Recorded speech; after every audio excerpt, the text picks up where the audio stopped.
Enteekateeka eno etongozeddwa Vision Group egendereddwamu okutuusa ebirowoozo by'abalonzi ku bannabyabufuzi ab'enjawulo. Omukuŋŋaanya wa Vision Group ow'oku ntiiko Barbara Kayiya ategeeza nti bannamawulire bakukuŋŋaanya mawulire ku nsonga eziruma bannayuganda ne bye bandyagadde abo abagenda okwesimbawo okubakolera. Twanjula enteekateeka y'okukuŋŋaanya amawulire agakwata ku byokulonda. Tujja kubanga emikutu gyaffe gyonna gibatuusaako amawulire gano mu bujjuvu.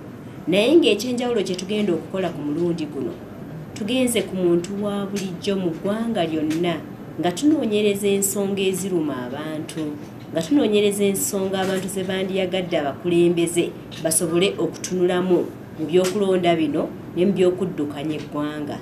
Kwegamba research eno tumaze ekiseera nga tugikola okuva mu June okutuusa kati, era enkya tutandika okwanjula ensonga zino nga zikwata ku bintu byonna ebiruma abantu. Ayongeddeko nti bino byakulagibwa ku mpewo za TV za Vision Group ennya okuli Bukedde TV1 ne 2 Urban ne TV West, ssaako okuwandiikibwa mu Bukedde olupapula n'okuyita ku mpewo za lediyo eza Vision Group okuli lediyo embuutikizi 10.5, Arua 1, XFM n'endala.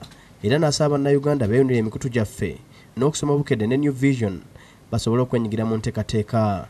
Omuntu wa bulijjo tumuwadde eddoboozi okusobola okukozesa emikutu gyaffe gyonna egya Vision Group, naddala Bukedde olupapula, Bukedde TV ne Bukedde radio, okusobola okwogera ku nsonga ezibaluma.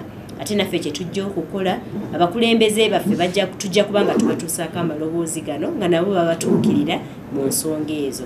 Agamba nti ebirowoozo by'abantu byakutuuka butereevu eri abo bannabyabufuzi abakwatibwako basobole okwekuba mu ttooki.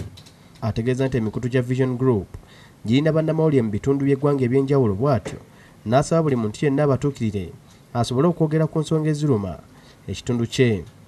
Okutandika n'enkya tujja kuba tubabuulira nti okusinziira ku bannayuganda nga bwe tugenze mu June ne tunoonyereza ani gwe bandiyagadde abeere pulezidenti, ani addirira, ani gwe bandiyagadde abeere member of parliament mu kitundu kyabwe, ani gwe bandiyagadde abeere LC5 leader, n'ensonga endala zonna ze tunoonyerezaako.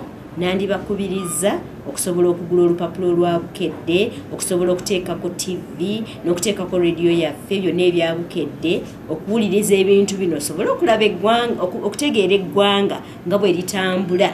Ekiseera kino weenyigire mu mawulire otegere eggwanga nga bwe litambula. Gyo emikutu gya internet kwakusibwako ebintu ebikwata ku kulonda kwa 2016 omuli amawulire agaba gakagwawo. Herbert Kavuma yakusakite gulye lino ku lwa Bukedde TV.